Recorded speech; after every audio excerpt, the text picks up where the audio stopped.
گیا ہے نا حق وہ بھی غلط ہے، انتظامی مسئلہ ہے۔ اور یہ جو 78 اس کے پیچھے مارے گئے ان کا کوئی آنسو پہنچنے والا ہے، ان کا کوئی پوچھنے والا ہے؟ از مکافاتی عمل غافل مشو گندم از گندم برویت جو از جو۔ توبہ توبہ استغفر اللہ۔ صرف ایک ہی شخص کی وجہ سے پورے شہر کو خون میں نہلایا گیا، اور پورے شہر نہیں پورا ملک خطرے سے دوچار ہے۔ مالک یوم الدین، وہ اللہ مالک ہے قیامت کے دن کے۔ اس ملک کے 3 اثرات ہوں گے۔ سب سے پہلے قیامت کا دن برپا کرنا، وَأَنَّ السَّاعَةَ آتِيَةٌ لَا رَيْبَ فِيهَا، قیامت آنے والی ہے، اس کے آنے میں کوئی شک نہیں ہے۔ دوسرا اثر لِتُجْزَى كُلُّ نَفْسٍ بِمَا تَسْعَىٰ، دنیا کے تمام اعمال کا بدلہ دیا جائے گا،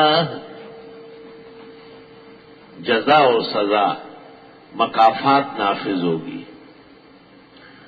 اور تیسرا یہ کہ اللہ تعالیٰ نے اپنی شان کے مطابق انصافداروں کے لیے توحید و اتباع سنت والوں کے لیے جنتیں بنائی۔ ان الذین آمنوا وعملوا الصالحات كانت لهم جنات الفردوس نزلا خالدین فیہا لا یبغون عنہا حولا۔ ان الذین آمنوا وعملوا الصالحات سيجعل لهم الرحمن ودا۔ اللہ اکبر اللہ اکبر۔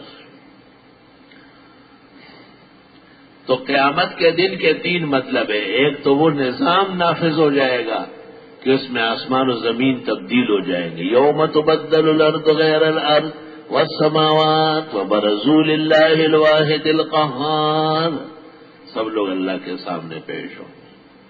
کیسے پیش ہوں گے؟ وَتَرَى الْمُجْرِمِينَ يَوْمَئِذٍ مُقَرَّنِينَ فِي الْأَصْفَادِ، جرائم پیشہ لوگ زنجیروں سے جکڑے ہوئے ہوں۔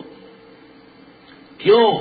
لِيَجْزِيَ اللَّهُ كُلَّ نَفْسٍ مَا كَسَبَتْ، تاکہ جزا و سزا نافذ ہو جائے، جزا و سزا نافذ ہو جائے۔ دنیا کے اندر تو بے گناہ بھی چلے گئے، کسی نے ان کا پوچھا تک نہیں۔ دنیا کے اندر تو ظالم بھی دندناتے پھر رہے ہیں، کوئی ان کا بازو پکڑنے والا نہیں کہ تم نے ظلم کیوں کیا ہے۔ تو حق تعالیٰ نے قیامت کا دن مقرر کیا ہے، اور اس دن اس دنیا کے سیاہ و سفید کے بارے میں پتہ کرے گا۔ وَامْتَازُوا الْيَوْمَ أَيُّهَا الْمُجْرِمُونَ، اس دن جدا ہو جاؤ اے جرائم پیشہ لوگ پرہیزگاروں سے۔ یہاں تو موحد اور مشرک، مومن اور کافر، سنی اور بدعتی، حلالی اور حرامی، ظالم اور مظلوم، انصافدار اور بدترین بھیڑیا ایک جیسے رہ رہے ہیں، بلکہ وہ زیادہ سینہ تھان کے نکل رہے ہیں۔ الحمدللہ رب العالمین الرحمن الرحیم مالک یوم الدین، وہ اللہ مالک ہے روز جزا کے۔ قیامت کی 3 قسمیں ہیں۔ ایک قیامت صغریٰ ہے، من مات فقد قامت قیامتہ، جو مر گیا اس پر قیامت آئی گئی۔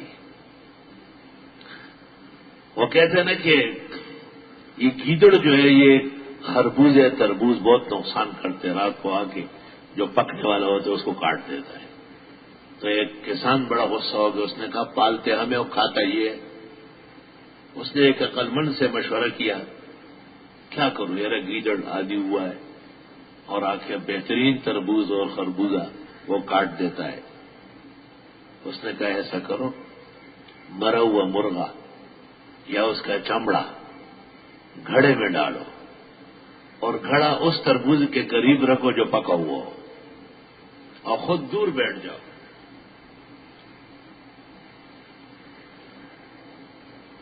رات کو گیدڑ آیا اس نے ادھر ادھر دیکھا کوئی نہیں ہے. وہ پکے ہوئے تربوز کے پاس گیا تو وہاں پر مرغی کی خوشبو آئی. دیکھا کہ گھڑا پڑا ہوا ہے مٹکا اور اس کے اندر مرغا ہے یا مرغے کا چھمڑا ہے. اس نے سر اندر کیا. اب سر تو اندر آرام سے چلا گیا نا. پھر جب نکالنے لگا تو پورا مٹکا اٹھایا. پورا مٹکا اٹھایا. کبھی ادھر گھوم رہا ہے کبھی ادھر گھوم رہا ہے. کسان کو پتہ چلا وہ اٹھا اور اس کو پکڑا. پکڑنے کے بعد درخت سے باندھا اور ایک سوٹا تلاش کیا اور ڈزر اس کی پٹائی لگا رہا. کہتے اس زمانے میں کبھی کبھی حیوانات بھی درندے اور جانور بھی بول لیتے تھے. تو گیدڑ نے کہا چھوڑ دو قیامت قائم ہو گئی. کہا کہاں سے؟ کہا یہی سے. وہ گھبرا گیا. کسان مسلمان آدمی تھا کہ قیامت آئی میں کیوں ظلم کروں. ایک تربوز کے لیے اتنا بڑا گیدڑ مار رہا ہوں. اس نے اس کے سر سے مٹکا نکالا. کہا جا. جب وہ چلا گیا چلانگے مار کے کہا صبح آؤں گا وہ سارے کاٹوں گا. کہا تم تو کہتے ہیں قیامت آئی. کہا میرے اوپر تو آئی گئی تھی. میرا سر جو مٹکے میں پسا ہوا تھا مجھ پر تو قیامت تھی. کسی اور پر ہو یا نہ ہو. تو قیامت کی ایک قسم ہے انسان کا خود مرنا. قیامت کی دوسری قسم جس کو قیامت وسطیٰ کہتے ہیں رشتہ داروں کا مرنا. دوستوں کا بچھڑ جانا. ہائے ہائے. شیئان لو بکت الدماء علیہما فقد الشباب وفرقت الاحباب. دو چیزیں ایسی ہیں اگر آنسوؤں کی جگہ دل کے خون سے کوئی رویا تو رو سکتا ہے. ایک جوانی کا ختم ہونا اور دوسرا دوستوں کا بچھڑ جانا. اور دوزخ بورت یخی چاچے انگار د بلتان لدلے ونا. جہنم کی آگ اس کو ٹھنڈی لگے گی جس نے جدائی کا شعلہ دیکھا. اور دوزخ بورت یخی چاچے انگار د بلتان لدلے ونا. جو آگ کی خاصیت وہ عشق کی خاصیت. ایک خانہ بخانہ ہے اور ایک سینہ بسینہ. لا الہ الا اللہ. تو ایک قیامت یہ کہ انسان خود مرے. ان عشت تفجعوا بالاحبۃ کلہم. جب تک جیو گے نامناسب خبریں سنتے رہو گے. آج وہاں مارا گیا آج وہاں مرا. امام بخاری نے شعر پڑھا تھا جب دارمی کی موت کی خبر سنی. حالانکہ امام بخاری نے قصد کیا تھا کہ میں غیر مسنون شعر نہیں لاؤں گا صرف وہ اشعار لاؤں گا جو حدیث میں ہو. لیکن جب کہا کہ امام دارمی انتقال کر گئے تو بخاری سے رہا نہیں گیا. وَإِنْ عِشْتَ تُفْجَعُ بِالْأَحِبَّةِ كُلِّهِمْ. جب تک جیتے رہو گے یہی خبریں سنو گے. وَفَنَاءُ نَفْسِكَ لَا أَبَلَّكَ أَفْجَعُ. اور اگر تو مرا تیرا باپ مرے تو اور ہی تباہی مچ جائے گی. الحمدللہ رب العالمین الرحمن الرحیم مالک یوم الدین. وہ مالک ہے روز جزا کے. قرآن کریم میں قیامت کے نام 100 سے زیادہ آئے ہیں. ذالک یوم التغابن. یہ بھی قیامت کا نام. تغابن ایک گھاٹے کا سودا. جو کچھ آپ نے کمایا تھا آپ نے جہاں جہاں ظلم و زیادتی کی آپ کی نیکیاں ان کو دی جائیں گی. اور پھر بھی آپ کا ظلم باقی ہے تو پھر ان کے گناہ آپ پر لدوائے جائیں گے. تو اٹھا. وَيَحْمِلُونَ أَثْقَالَهُمْ مَعَ أَثْقَالِهِمْ. یہ بھی ان کے گناہوں کے وزن اٹھائیں. توبہ توبہ. تو فرمایا کہ 3 طرح قیامت ہے. ایک صغرا اپنی موت, ایک وسطیٰ عزیز و اقارب کی موت.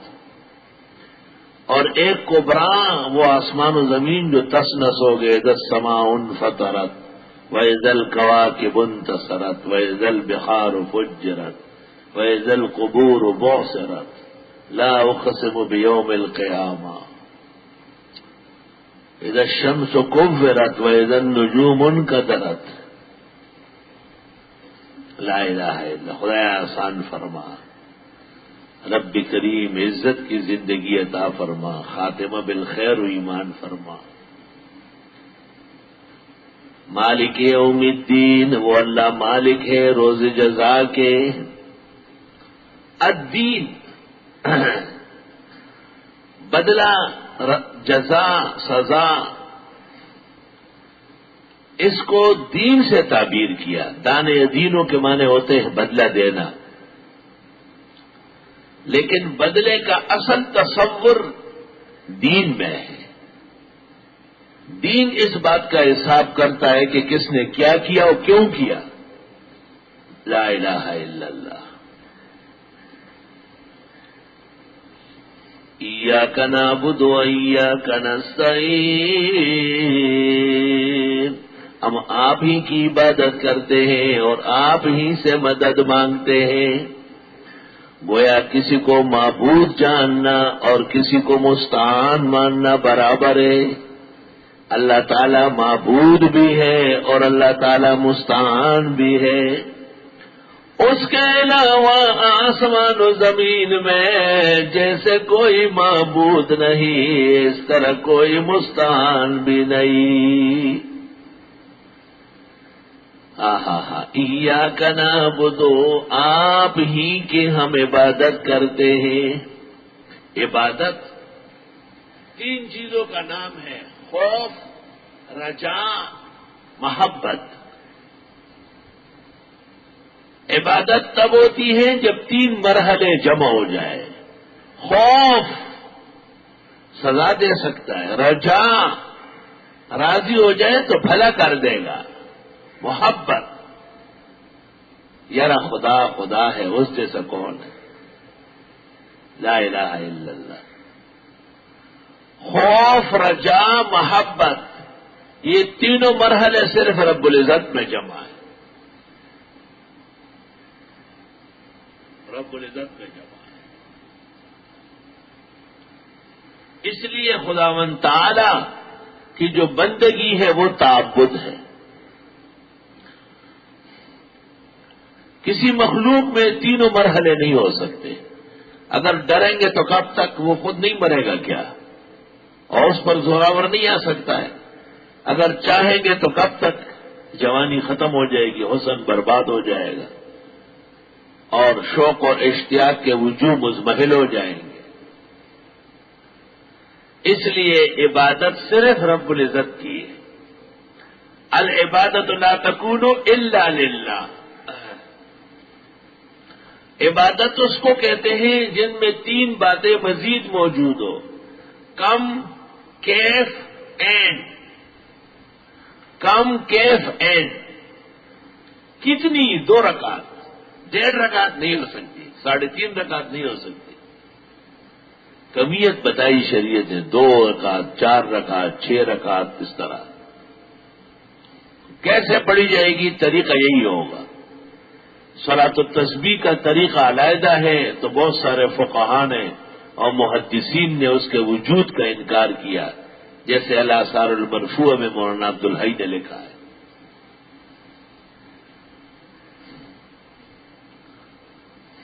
اور عین کب ہو؟ مردہ مرا ہے، ماں مری پڑی ہے، دکاندار کے پیچھے دوڑ رہے کہ چاول دے دو، گھی دے دو، دیکھ چڑھانے. کیوں بھائی؟ کوئی شادی ہو رہی کیا؟ جنازہ اٹھنے سے پہلے پہلے تختے کا حلوہ ہونا چاہیے. 3 کڑھائی ایک جیسی لگتی تھی، 2 کلو سوجی، 2 کلو چینی، 2 کلو گھی، اور اس میں کوپرا، کشمش، سب چیزیں. یہ جب پک جائے تو اس دوران مردے کو نہلا کے کفن میں رکھے اور وہ کفنائے اور پھر باہر لے چلے. اس دوران حلوہ بانٹے جلدی جلدی. ادھر جو بچھو ڈانگ مارے تو حلوے میں جائے. تو بہتر یہ نہیں ہے کہ حلوے کی کڑھائی اس کے ساتھ ہی قبر میں رکھ دیں. کہا تو پہلی رات اور بدعتیوں کیا تیسری رات، 10ویں رات، 20ویں رات، جیلم برسی، کھانے پینے کا ایک سیزن بن گیا ہے. پہلی رات اس کو کہتے گریٹا، یہ سنسکرت کا لفظ ہے، ہندوؤں کا رسم ہے. ڈومبش پہ ڈوڑی تو ہی گریٹا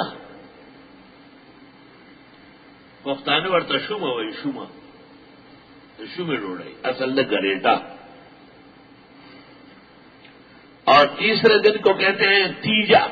تیجا یہ بھی ہندی ہے، سنسکرت ہے، ہندوؤں کا رسم ہے. اور ان چیزوں کو دیوبند نے نہیں، فقہا نے غلط کہا ہے. فتاوی بزازیہ دارالعلوم دیوبند کے وجود سے 400 سال پہلے لکھا گیا ہے. فتاوی بزازیہ کتاب الجنائز میں ہے. یقرأ الثلثاء والسبع اور والعشرون والاربعون والسنہ. یہ پہلی رات، تیسری، 7ویں، 10ویں، 20ویں، یہ تقریباً اس کے قریب قریب عبارتیں ہوگی، اوپر نیچے ہو سکتی ہے. لیکن یہ طے شدہ ہے کہ فتاوی بزازیہ میں مردے کے ان رسوم پر اعتراض کیا گیا ہے اور اسے خلاف سنت کہا ہے. فریق مخالف اس کے حق میں ہے چونکہ وہ سنت کے مقابلے میں ایک پارٹی ہے. دعویٰ اہل سنت والجماعت کا ہے.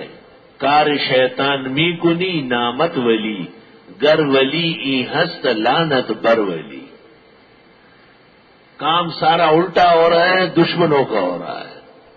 اور کہتے ہیں ہمارے سنت والجماعت ہے. از درو شو آشنا وز بیرو بیگانہ شو، اور این چنی زیبارہ وش کم تر بوت اندر جہاں. ایاک نعبدو و ایاک نستعین، ہم آپ ہی کی عبادت کرتے ہیں اور آپ ہی سے مدد مانگتے ہیں. اس میں یہ اشارہ بھی ہے کہ اللہ کی مدد نصیب ہوگی جو عبادت میں خلوص ہوگا. اور یہ بھی اشارہ ہے کہ اللہ کی عبادت مخلصہ کا مطلب یہ ہے کہ اس کے علاوہ کسی اور سے نہ مانگا جائے. عبادت دو مثالیں دیتا ہوں. ایک مثال یہ ہے کہ دیکھو یہ جو شب معراج ہے، یہ لوگ کہتے ہیں کہ 27 رجب ہے، لیکن اہل سنت والجماعت کی معتبر تفسیر روح المعانی میں رجب کا ذکر نہیں ہے. کوئی اور مہینے ہیں، رجب نہیں ہے. ان میں رجب کے اندر معراج کا ہونا ضعیف ترین قول ہے، جیسے 12 ربیع الاول میلاد کا ہونا ضعیف ترین قول ہے.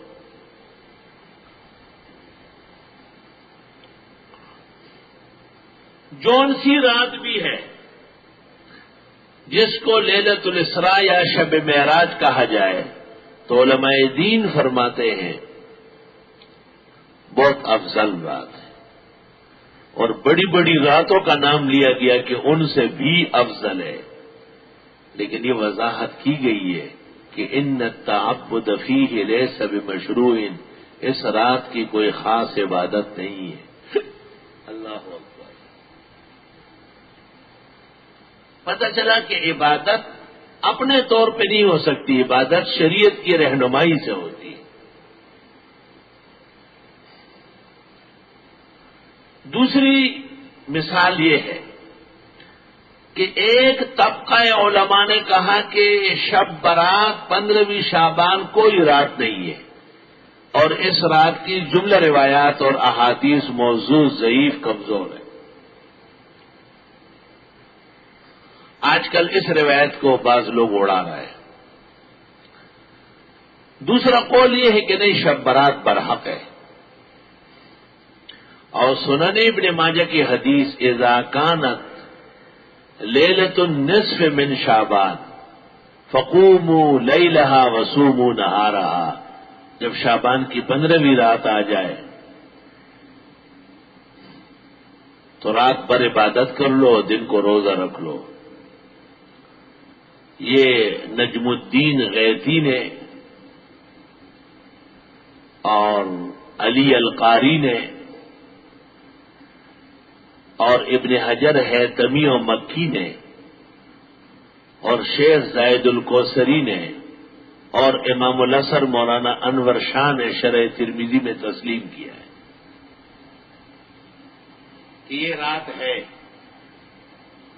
لیکن شیخ زائد الکوثری نے مقالات میں اس پر علماء کا اتفاق نقل کیا ہے کہ اس رات کو کوئی مخصوص سورت پڑھنا یا مخصوص نفل پڑھنا یا مخصوص دعائیں کرنا یہ ثابت نہیں ہے بلکہ منکرات اور بدعات میں سے ہے.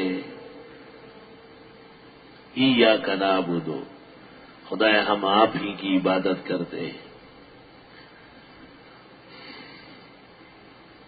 عبادت بھی وہی ہوگی جو شریعت نے بتائی، طریقہ بھی وہی ہوگا، کیفیت بھی وہی ہوگی، کمیت بھی وہی ہوگی. کم کیف اینڈ، جب تینوں باتیں مل جائے تو اس سے سنت عبادت بن جائے گی. اگر کم کیف اینڈ میں کوئی ایک بھی چھوٹ گیا تو عبادت نہیں رہے گی.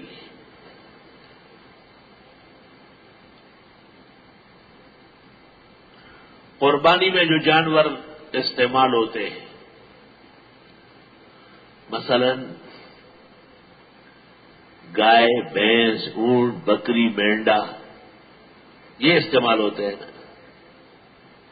اگر کوئی شخص ہرن پالے، ہرن کتنا مہنگا اور اچھا خوبصورت جانور ہے، اور ہرن کا حلال ہونا واضح ہے، تو علماء دین کہتے ہیں اس کی قربانی نہیں ہوگی، یہ دہرابے میں ہے، کیونکہ یہ ثابت نہیں ہے. اور اگر کوئی گائے، بھینس، اونٹ جنگلی بھی ہو جائے پھر بھی اس کی قربانی جائز ہے اگر پکڑ کے لایا گیا، کیونکہ وہ ثابت ہے سنت سے، پالتو جانور ہے، اصل اس کا پالتو ہے، اس کا اصل جنگلی ہے. وہاں ہدایہ نے کہا ہے کہ ثابت نہیں ہے. تیجے چیلم، برسیاں اور مرسومہ صلاۃ و سلام، بزرگان دین کے مزارات پر مرسومہ کرتبیں ثابت نہیں ہے. ہماری شریعت سے پہلے بھی انبیاء و مرسلین، اولیاء و متقین ہوئے، اور ہمارے پیغمبر کو کہا گیا ہے فَبِهُدَاهُ مُقْتَدِي، ان کے دینی کاموں کی پابندی فرمائیں. لیکن کبھی بھی آپ نے کسی رسول اور نبی کی یاد میں کوئی اس قسم کا مخصوص ایصال ثواب نہیں فرمایا. ایاک نعبد، ہم خاص آپ ہی کی عبادت کرتے ہیں، وایاک نستعین، اور آپ ہی سے مدد مانگتے ہیں. تعبد بھی تیرا کیونکہ معبود آپ ہے، اور استعانت بھی تجھ سے کیونکہ مددگار صرف آپ ہے. لا الہ الا اللہ.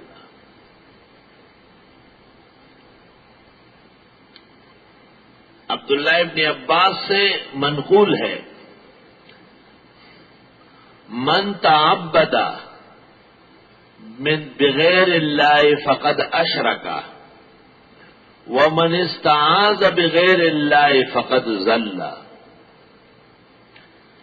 جس نے اللہ کے سوا کسی کی عبادت کی اس نے شرک کیا، اور جس نے خدا کے سوا کسی اور سے مدد مانگی وہ ہمیشہ کے لیے ذلیل ہوا.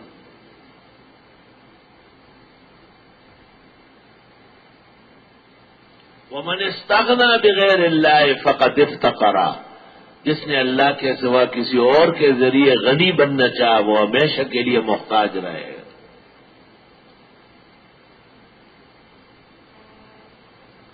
حکایت ہے کہ ایک بادشاہ اپنے وزیروں کے ساتھ شکار پر نکلے تھے.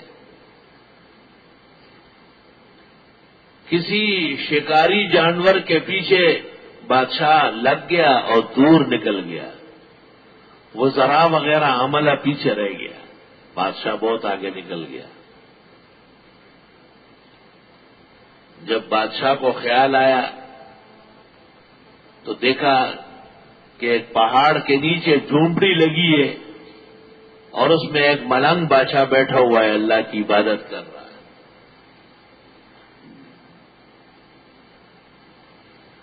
بادشاہ کو شدید پیاس لگی تھی، سب سامان پیچھے رہ گیا تھا، سخت گرمی کا موسم تھا اور پسینے ٹپک رہے تھے۔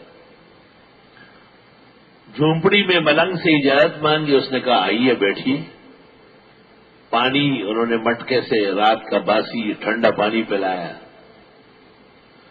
بادشاہ دم بخود ہوا، آرام آیا۔ پیچھے سے وہ ذرا سفرا تمام جو ہے نا وہ تالی چٹ جو ہے وہ پہنچ گئے، تالی سٹ اور تالی چٹ سارے پہنچ گئے پیچھے سے۔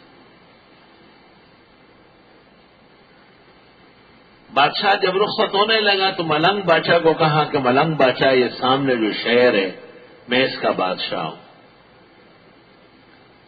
آپ نے میرے ساتھ بڑا احسان کیا، ٹھنڈے چھاؤں میں بٹھایا، لذیذ و شیرین پانی پلایا، بہت شکر گزار ہوں۔ کبھی موقع ملے تو آئیے ہمارے مہمان ہو جائیے۔ ملنگ نے کہا چلو دیکھا جائے گا۔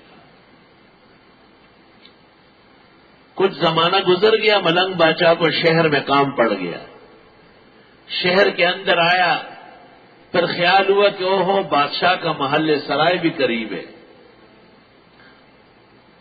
اندر چلا گیا، سنتری کھڑے تھے، چوکیدار ان کو بتایا، انہوں نے بادشاہ کو اطلاع کی، انہوں نے کہا آنے دیں۔ یہ اندر پہنچ گیا، مسلمان بادشاہ تھا اور نماز پڑھ کر فارغ ہوا تھا، دعا مانگ رہا تھا، بڑی لمبی دعا مانگی، اور پھر دعا ختم کر کے ملنگ بادشاہ سے بغلگیر ہوا، خوش آمدید کہا، خوشی کا اظہار کیا، خاطر تواضع کی، اور کہا جو مانگنا ہو مانگو، سب کچھ اللہ نے دیا ہے اور یہ شہر پورا میرا ہے۔ ملنگ بادشاہ نے کہا صرف ایک سوال کا جواب دے کہ جب میں آیا تو آپ نماز پڑھ کر دعا مانگ رہے تھے، وہ کیا چیزیں ہیں جو آپ کے پاس نہیں ہے اور اللہ سے مانگ رہے ہیں، اور کوئی اور بھی ایسا ہے جس کے آپ محتاج ہیں؟ اس نے کہا ملنگ بادشاہ رعایا کا امن سکون، فتنوں سے حفاظت، بال بچوں کی زندگی صحت، اپنی سلطنت کا قیام دوام، دشمنوں سے حفاظت، سب چیزیں ہر وقت چاہیے اور یہ صرف اللہ ہی دے سکتا ہے۔ تو ملنگ بادشاہ سچ مچ موحد تھا، اس نے کہا بادشاہ سلامت، پھر آپ سے نہیں اس سے مانگوں گا جس سے بادشاہان مانگتے ہیں، اور اس سے مانگوں گا جس کے سامنے بادشاہان بھی ہاتھ پھیلاتے ہیں اور وہ بھی اپنی نیازمندی اور بندگی بجا لاتے ہیں۔ ایاک نعبد، خاص آپ ہی کی ہم عبادت کرتے ہیں، وہ ایاک نستعین، اور آپ ہی سے مدد مانگتے ہیں۔ جب عبادت کریں گے تو کس طریقے پر، اور جب مدد مانگیں گے تو مانگنے میں پھر کیا چیز سب سے زیادہ اہم مہم ہے؟ اہدنا، خدایا ہمیں ہدایت عطا فرما، خدایا ہماری رہنمائی فرما، خدایا ہمیں استقامت عطا فرما، خدایا ہمیں حق پر جمائے رکھ، اللہ ہمیں باطل سے ہمیشہ بچا، اہدنا، ہدایت چاہیے۔ مشہور ہے کہ ہدایت کی دو بڑی قسمیں ہیں، ایک ایرات الطریق، انک لتدعو الی صراط مستقیم، راستہ بتانا، ایرات الطریق، اور دوسری قسم ہے ایصال الی المطلوب، منزل مقصود تک پہنچانا، انک لا تہدی من احببت ولکن اللہ یہدی من یشاء، آپ یہ ہدایت نہیں دے سکتے، یہ اللہ کا کام ہے، آپ کا اور جمیع انبیاء کا اور آپ کے قیامت تک جانشینوں کا کام راستہ بتانا ہے، رہنمائی کرنی ہے، اور میرا کام منزل مقصود تک پہنچانا ہے، اہدنا الصراط المستقیم۔ اللہ اکبر،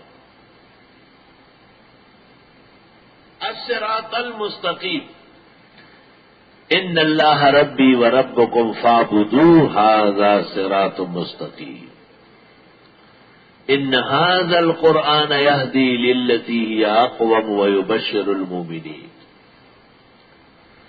صراط مستقیم، سیدھا راستہ، جس طرح قیامت کے دن جہنم پر پل باندھا جائے گا